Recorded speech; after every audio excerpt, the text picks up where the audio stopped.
বাইরে হচ্ছে ঝমঝমে বৃষ্টি, আর এই বর্ষাকালে সন্ধেবেলায় চটপটা তো কিছু খেতে ইচ্ছা করে।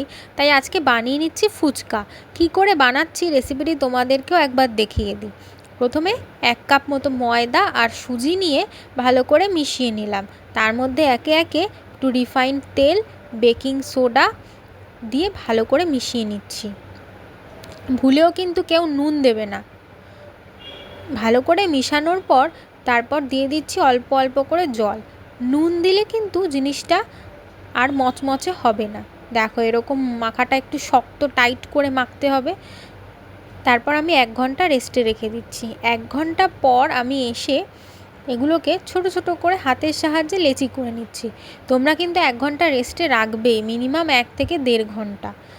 তারপরে আমি এগুলোকে ছোট্ট ছোট্ট করে একটুখানি আটার গুঁড়ো দিয়ে বেলে নিচ্ছি। দেখো এরকম ছোট ছোট করে বেলে নেবে হাতের সাহায্যে। দেখো এক এক করে আমার মোটামুটি প্রায় অনেকগুলোই বেলা হয়ে গেছে। এবার আমি আরও 1 ঘন্টা ওটাকে ওইভাবে রেখে দেবো। 1 ঘন্টা পরে আমি কড়াইতে তেল দিচ্ছি গরম হওয়ার জন্য। তারপর প্রথমে আমি একটা দিয়ে তোমাদেরকে দেখিয়ে নিচ্ছি। দেখো কীরকমভাবে ফুলে উঠছে। আর এটা ভাজার সাথে সাথে আমি দেখেও নিলাম যে তেলটা গরমও হয়ে গেছে।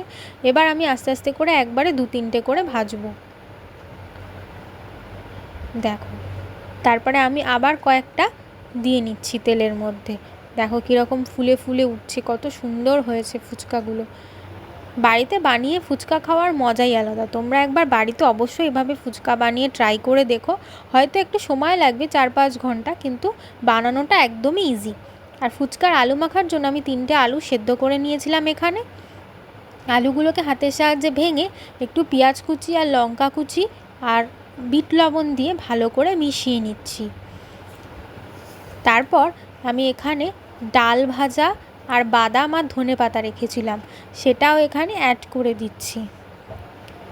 আর ফুচকার জন্য যে মশলাটা আমি এখানে ব্যবহার করলাম, এটা আমি বাড়িতে আগেই বানিয়ে নিয়েছিলাম। সেই মশলাটা দিলাম আর ওপর থেকে একটু চাট মশলা দিলাম। আর দিয়ে দিচ্ছি ফুচকার জন্য যে জলটা বানিয়েছি সেই জলটা, টক জল আর মটর সিদ্ধ দিয়ে এবার এটাকে খুব ভালো করে আমি মেখে নেব। তাহলেই তৈরি হয়ে যাবে ফুচকার আলু মাখা। আর জলটা তো বানাতে তোমরা সকলেই জানো, তেঁতুল দিয়ে জলটা তৈরি করতে হয়। দেখো ফুচকাগুলো বানানো হয়ে গেছে, এবার আলু দিয়ে ভরে ফুচকাগুলো খাওয়ার পালা। তোমরা ঠিক এভাবেই বাড়িতে ফুচকা বানিয়ে একদিন খেয়ে দেখো, আশা করি তোমাদের খুবই ভালো লাগবে।